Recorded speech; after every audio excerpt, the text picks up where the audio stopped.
Greetings, physicists. This video is going to be about how to solve forces that occur in two dimensions at once, or forces that can be resolved into multiple dimensions at once. So, we will start with a wrecking ball. This is a device they used to use to take large buildings down. I don't think they're very popular anymore just because it's dangerous to use them, and I don't think it's as efficient as things like targeted explosives and stuff. But anyhow, we have a wrecking ball hanging from a cable. So they usually put these things on big cranes. There's the wrecking ball. And it's pulled back to a 20-degree angle by a second cable. So they have another cable hanging off the side here that's going to pull it to the left. So when it's done, I'm going to have to redraw this here. We're going to pull it back to a 20-degree angle. And I assume they mean with the vertical. So we'll have the wrecking ball here, and we'll say that was where it used to be, and that angle that they pulled it across is 20 degrees. And then they let the horizontal cable go, and it swings into the building or whatever you're trying to demolish. And they say, what is the tension in the horizontal cable? We can solve this. Let's do a free body diagram. We have the wrecking ball weighs 2,500 newtons, so I'm just going to draw that straight down. That's the mg. We have the tension in the vertical cable. It's not perfectly vertical anymore, so we have that here. We'll call that tension 1. Then we have the tension in the horizontal cable. Let's call that tension 2. We can even label that as a 20. Oh, excuse me, that is not a 20-degree angle, is it? Up top was a 20-degree angle, so I guess this one with the vertical is a 20-degree angle, yeah. That's how I will label that. Switch colors here.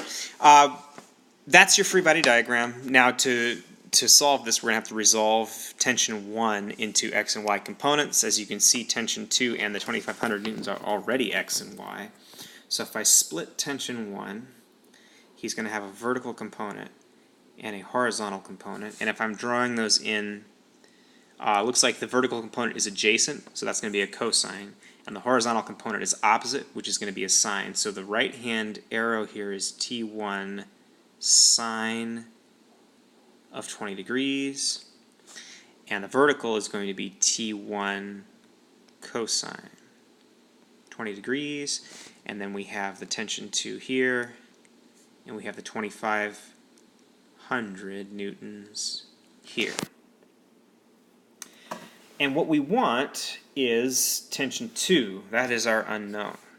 And we can just do this with some, all with F equals ma.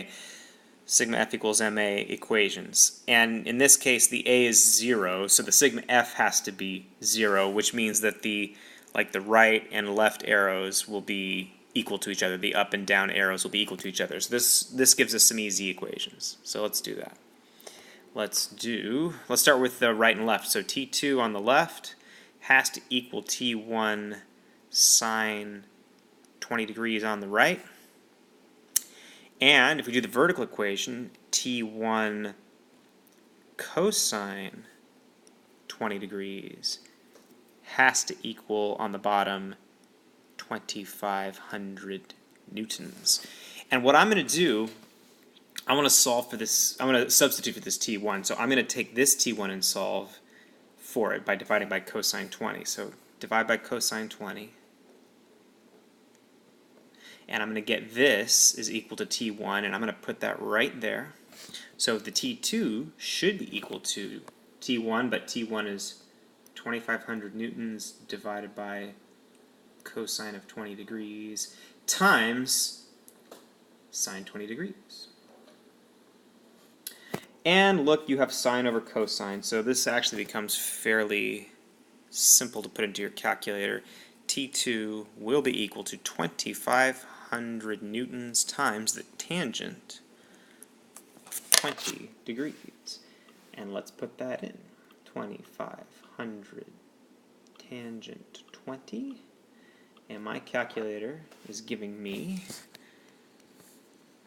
909.9 newtons.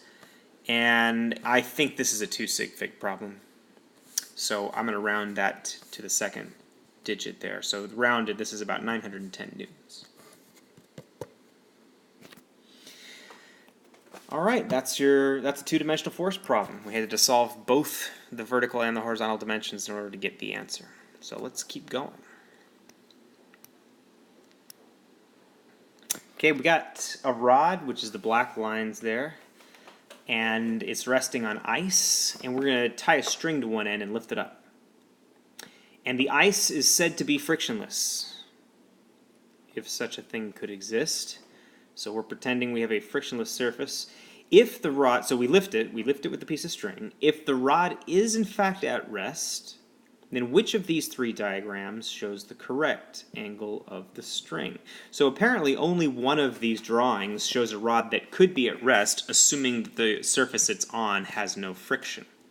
Well, to solve this, we'll need a free body diagram, right? Because if it's at rest, it's not accelerating, we know that all the forces should be balanced. So let's draw A. If I'm the rod, I'll draw myself as a dot.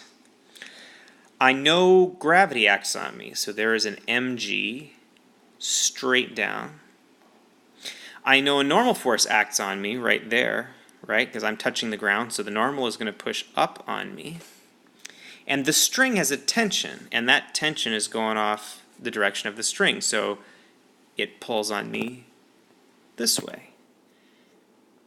Well, if I resolve that tension force has two components. It has a horizontal to the left and a vertical up.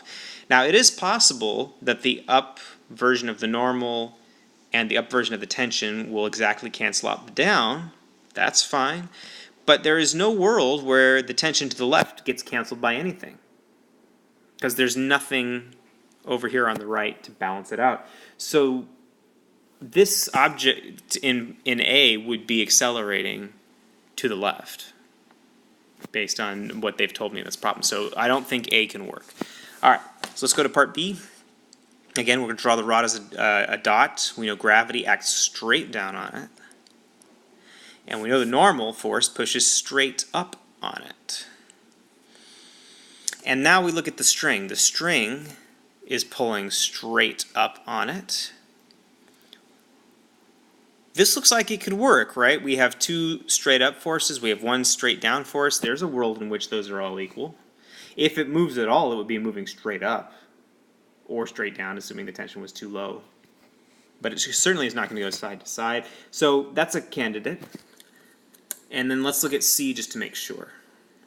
So with C, the rod again is a dot, gravity straight down, normal straight up, and the string tension this way is off like this. And if I resolve that tension force, it's got a horizontal component to the right and a vertical component straight up.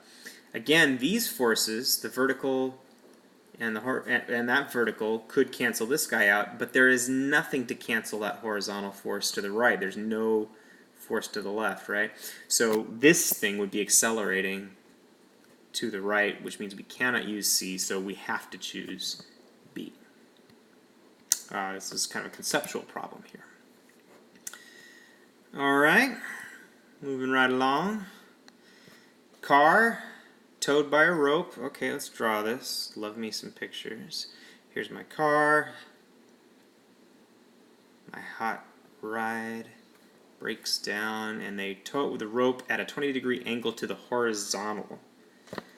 They don't say if it's above the horizontal or below, but I'm going to assume, based on most towing vehicles I've ever seen, that that rope is making this 20-degree angle above the horizontal. That seems most likely to me. There's a friction force that is opposing it. And what is the tension in the rope if the car goes from rest 12 meters per second in 10 seconds? Oh boy, math problems. Okay. All right, let's give some givens here. Mass we have is 1,500 kilos. Can I write today? Not that that's different from any other day. 1,500 kilos. We have an angle theta of 20 degrees. I've marked that down. We have a friction force of 320 newtons. We have, the car goes from rest, that's important, starting V naught equal to 0 meters per second to 12 meters per second, so V final is 12 meters per second in 10 seconds, so that's a delta time of 10. Our question is, what is tension in the rope? We will need a free body diagram for this. So let's give ourselves a free body diagram. I have the car. I know mg acts down on the car. I know a normal acts up on it. I know there was a tension force in that rope pulling at a 20-degree angle. And they told me that there is a friction force that resists the motion of the car. Now, even though the tension is at an angle, we don't expect the car is actually moving upwards at an angle off of the pavement. It's probably just moving to the right. So I will draw friction to the left, like so. That's the free body diagram. Remember, don't split your forces in your free body diagrams. Do that later in your analysis. So here's my analysis. I'm going to take that tension force that's 20 degrees, and I'm going to make an up version of it and a horizontal version of it, or component of it. Hypotenuse is tension. The horizontal here is adjacent, so that's a cosine. So this is T cosine 20. The vertical would be T sine 20. And if I do that, now I can analyze, I can replace here. Excuse me. I'm going to redraw my free body diagram with those split forces. So the ones that are not changing, mg down, normal up, friction left. Now I can put this guy in. To the right is T cosine 20, and vertical is T sine 20. So this will generate two sigma f equations that I can solve. In the vertical direction, I'm going to make up positive, so T sine 20 should be positive, plus the normal force should be positive, minus mg, because mg is in the other direction, equals ma, but it is not accelerating vertically. I'm going to say there's no vertical acceleration, so that's going to equal a ma that goes away, or a 0. So if I finally work this, it should be T sine 20 plus the normal equals mg. Okay?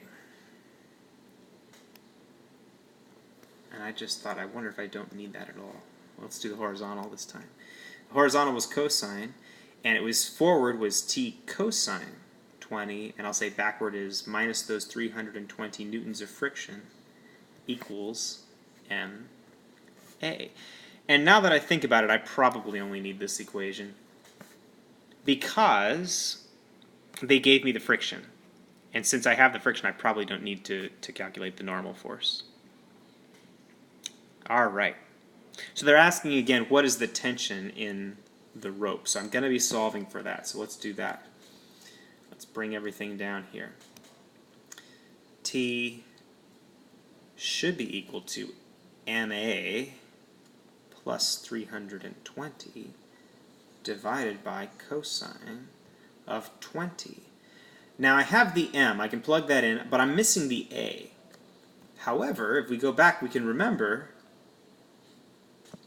that we had velocities and times.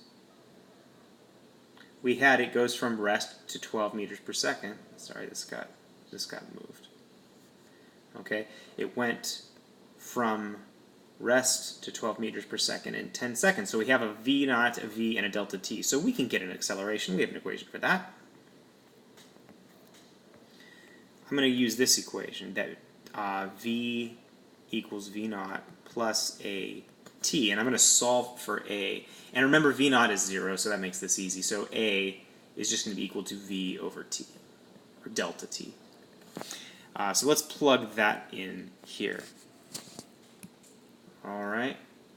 So my tension will be equal to m v over delta t. On the bottom is also cosine 20, and on the top is plus 320. Okay. Now we can plug stuff in. Tension should be equal to m of 1,500 kilograms. Velocity final of 12 meters per second. Plus, this was in newtons, 320 newtons over, time on bottom was 10 seconds, cosine 20. You could plug that into your calculator if you want. Notice that 10 divides through both of these. You could do 10, just cancel a 0. And that'll save you a little bit of time. Alright, so it's going to be 150 times 12. Actually, yeah, that's right. And then plus 32. And then I have to divide that by the cosine of 20. And I get, let's see what I get. 1949.5, I'll round that to 1950.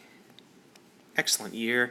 I had kilograms times meters per second divided by seconds, so I will get kilogram meter per second squared plus newtons, and so this should be in newtons. A tension of almost 2,000 newtons. Now sig fig wise, I think I'm looking at 2 sig figs. So this is 2, yeah, we're actually going to round it exactly to 2,000 newtons, but you would put the line over that first 0. That first 0 actually is significant, considered measured, while the last 2 zeros are not. Okay. Good deal. Let's keep going. Last one, we have block A, and this is not technically a two-dimensional problem, but I'm just kind of giving you a bonus here at the end. Block A has a mass of 5 kilograms being pushed with a 3 Newton force, and in front of it is block B, which is a bigger one, in fact twice as big. And they move together.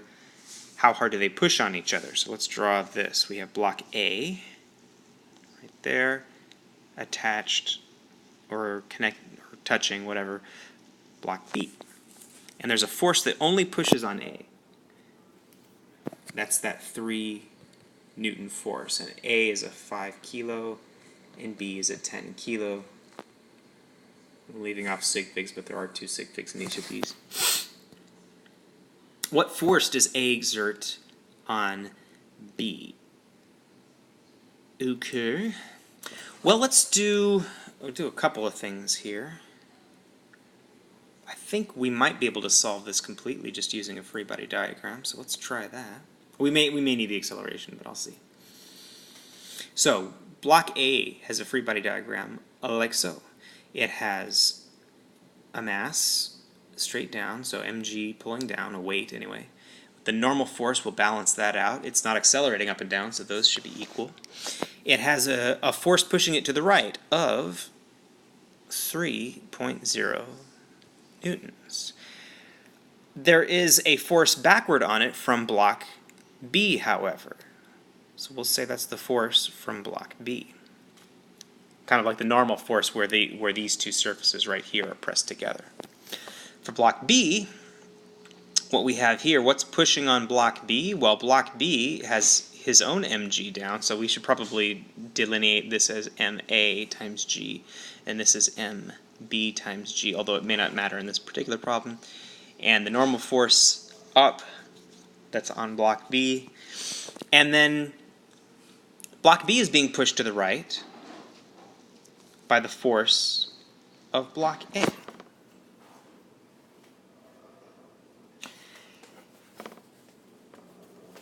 And let's think about this then. What we can say, for both of these guys, you could say that sigma F equals ma. And because they're pressed together like this, if block A has an acceleration to the right, they're touching, they're moving together. So block B also has the same acceleration as block A. So sigma F equal ma for both of them. Well, let's make some left and right. I don't think the up and down is going to matter. I think they said this is a frictionless surface. Let me just check and make sure. It doesn't say there's friction, so we wouldn't assume that it was there. All right. So I'm only going to consider horizontal forces right now. I'm going to do horizontal sigma Fs. So for block A, the sigma F looks like this, and I'm going to make to the right the positive direction. So positive 3.0 newtons minus the force from B equals the mass of A times the acceleration. And I don't need to say acceleration of A because both block A and block B have the same acceleration, which is to the right. Then I can do a sigma F for block B. Block B only has the one force. It only has the force from A. So we can say the force from A is causing the acceleration of block B, which is equal to the mass of B times the acceleration of B. Here is the interesting bit. And we have to use Newton's third law for this bit. If we look, the force that happens here, A pushes on B like this, and B pushes back on A like that. That is a Newton's third law interaction. So those two forces, force of B and force of A, have to be equal to each other. They just have to be equal. So I'm going to come down here and just erase that little b, because those are the same force. They're just F. We're going to say that's the force we're looking for here. And now we can do a system of two equations. All right? We know, basically, we can substitute in, right? If F equals the mass of B times A, I'm just going to plug that in here. And so 3.0 newtons minus the mass of B times the acceleration should equal the mass of A times the acceleration. And now I can just solve. And I actually, well, what am I looking for again? Oh, I was actually looking for the force. That's the wrong substitution, isn't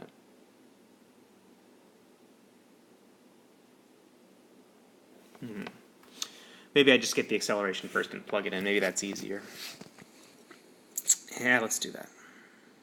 All right, so I have 3 newtons. Get my drawing tool here. 3 newtons equal to the mass of B times A plus the mass of A times A. And we can factor that A out, so that's going to be equal to A times the mass of B plus the mass of A. And that's equal to 3 newtons, so divide, and I should get A. Let's do that. Let me go back here. So A will equal 3 newtons divided by MB plus MA. And the mass of B was 10, and the mass of A was 5. So that's going to be 3 newtons divided by 15 kilograms. Well, 30 over 15 would be 2, so I'm just moving the decimal one, so that's 0.2. So A is 0.20 meters per second squared. So if I bring that back up here, I could plug that in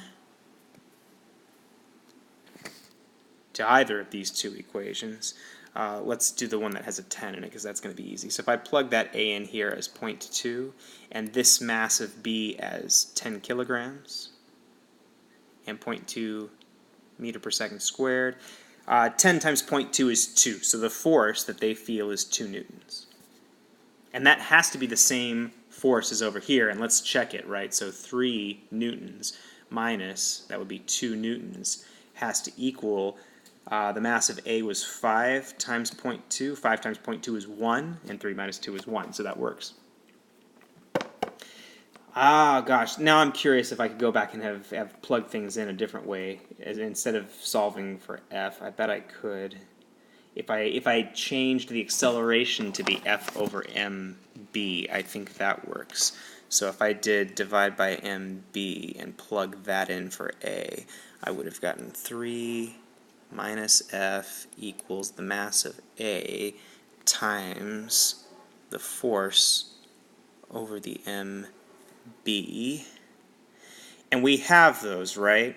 MA is 5 and MB is 10, so that would be 1/2 or 0.5, so that would be, oh gosh, I'm running out of space. Sorry, I'm satisfying my curiosity. You're being taken along for the ride. That would be 3 minus F equals 0.5 F. That's an equals. So if I add F to both sides, I get 3 equals 1.5 F and divide by that, and I still get 2 as my force. So that works as well. So there's a lot of ways you could solve this problem. All right. I hope this is helpful to you in solving force problems in 2 dimensions, or in this case, force problems that also involve Newton's third law.